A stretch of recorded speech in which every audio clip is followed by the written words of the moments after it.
Hindi recorded channel में आप सभी का स्वागत है।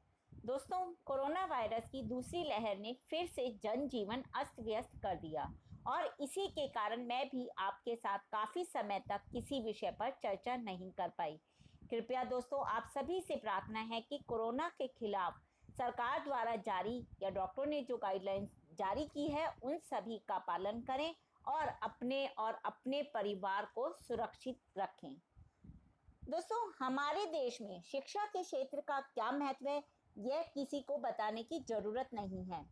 भारत के करोड़ों बच्चे हर सुबह अपना बस्ता लेकर स्कूल जाते हैं और हर माता पिता की तमन्ना रहती है कि उनका बच्चा पढ़ लिख कर एक काबिल इंसान बने।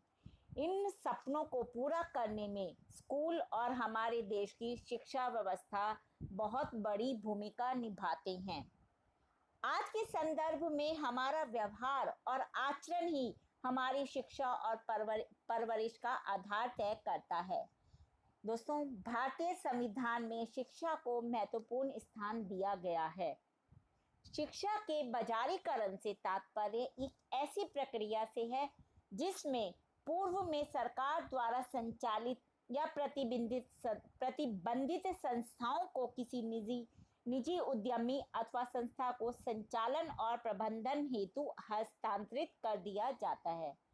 वर्तमान काल में शिक्षा का बाजारीकरण हो गया है और शिक्षा लोगों के लिए सिर्फ एक कमाई का स्रोत बनकर रह गई है और बड़े पैमाने पर इस वजह से शिक्षा का बाजारीकरण हो रहा है। दोस्तों, आज के अध्याय में हम जानेंगे कि आजकल ये शिक्षा जिस पर गैर सरकारी संस्थाओं ने अपना कब्जा करके इसके स्वरूप को पूरा बाजारी रूप कर दिया है, बाजारीकरण के रूप में इसको ढाल दिया है, उसमें कैसे आज के विद्यार्थियों को नुकसान या कैसे कुछ विद्यार्थियों को इसका लाभ मिलता है, कैसे शिक्षा का बाजारीकरण अधिकतर छात्रों के लिए एक चिंता का सबब बन गया है। तो चलिए दोस्तों, शुरू करते हैं अपना आज का अध्याय, शिक्षा का बाजारीकरण। दोस्तों, शिक्षा के बाजारीकरण का अर्थ है शिक्षा को बाजार में बेचने खरीदने की वस्तु में बदल देना। प्राचीन काल में छात्र गुरुकुल में रहकर शिक्षा ग्रहण करते थे। वहाँ गुरु छात्र को संस्कारी बनाते थे, लेकिन आजकल का जो समय है इसमें लोगों के पास शायद विकल्प ही कम रह गए हैं और इसी बात का फायदा कौन उठाते हैं? जो ये कोचिंग संस्थान हैं। शिक्षा को व्यवसाय बनाकर उसका बाजारीकरण किया जा रहा है और ये धड़ल्ले के साथ हो रहा है। आज हर गली मोहल्ले सोसाइटी में सभी को झूठे प्रलोभन देकर ये कोचिंग सेंटर अपने जाल में फांस रहे हैं। मजबूर और असहाय अभिभावक विकल्प खोजते खोजते इनकी चिकनी चुपड़ी बातों में फंस जाते हैं और जिसका ये निजी संस्थान पूरा लाभ उठाते हैं। आज जहां एक और हमारे देश की शिक्षा व्यवस्था का स्तर कहीं बेहतर है, तो वहीं एक तबका ऐसा भी है जहां शिक्षा व्यवस्था काफ़ी बुरे दौर से गुजर रही है। मौजूदा समय में देश में दो तरह के विद्यालय हैं। कौन से? सरकारी और गैर सरकारी। गैर सरकारी विद्यालयों में आज की स्थिति भी यही है कि यहाँ हर बच्चे के माँ बाप अपने बच्चे को पढ़ते हुए देखना चाहते हैं और इसका कारण यह है कि यहाँ जो गैर सरकारी स्कूल यानी कि प्राइवेट स्कूल, इसका कारण यह है कि यहाँ हर तरह की मूलभूत सुविधाएं हैं, लेकिन प्राइवेट स्कूलों में फीस के नाम पर कितनी धांधलेबाजी होती है, इसलिए यहाँ हर कोई अपने बच्चे को शिक्षा नहीं दे सकता। वहीं दूसरी ओर सरकारी विद्यालयों की हालत तो किसी से छुपी नहीं है।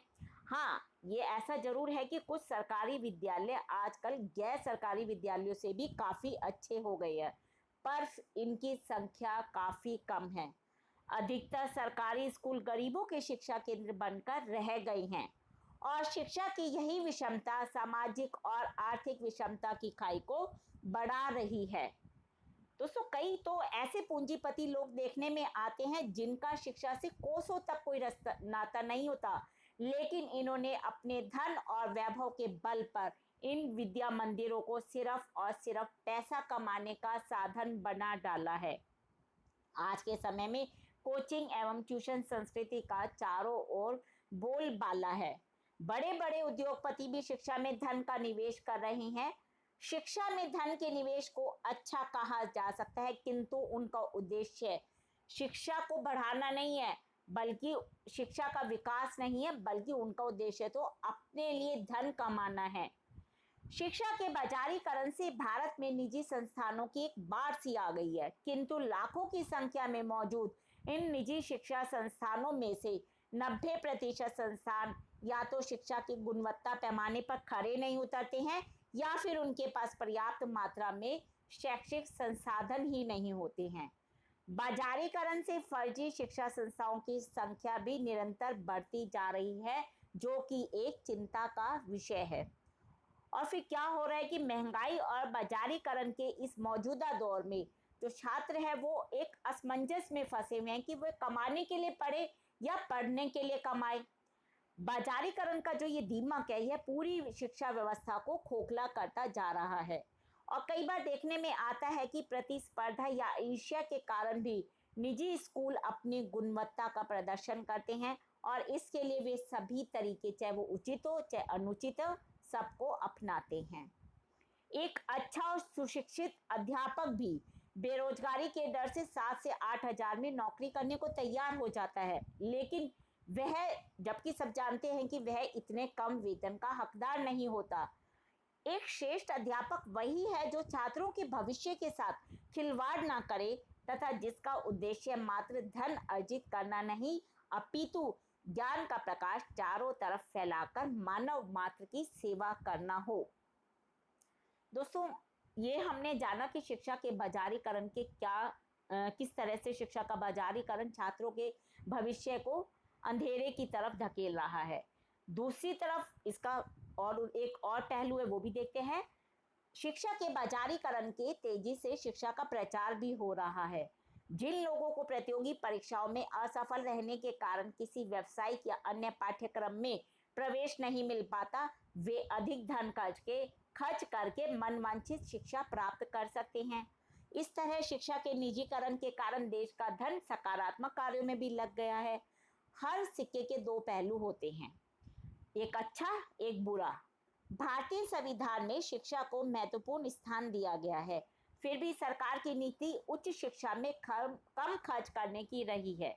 उच्च शिक्षा में सरकारी भागीदारी को कम करने के पीछे क्या तर्क दिया जाता है कि इससे शिक्षा के स्तर और गुणवत्ता में बढ़ोतरी होगी।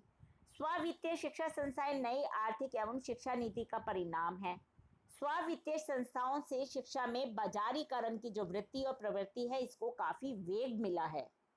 दोस्तों, बाजारीकरण किन स्थिति में उत्पन्न होता है, इसकी 3 सबसे बड़ी वजह है। पहली तो सरकार के पास इसके लिए पर्याप्त धन का ना होना, दूसरी सरकार की प्राथमिकता शिक्षा को लेकर बदल रही हो, और तीसरी और अंतिम है पुराने शिक्षा पद्धतियों में कुछ ऐसी कमियां देखी गई हो जिन्हें निजीकरण के द्वारा ही दूर किया जा सकता हो।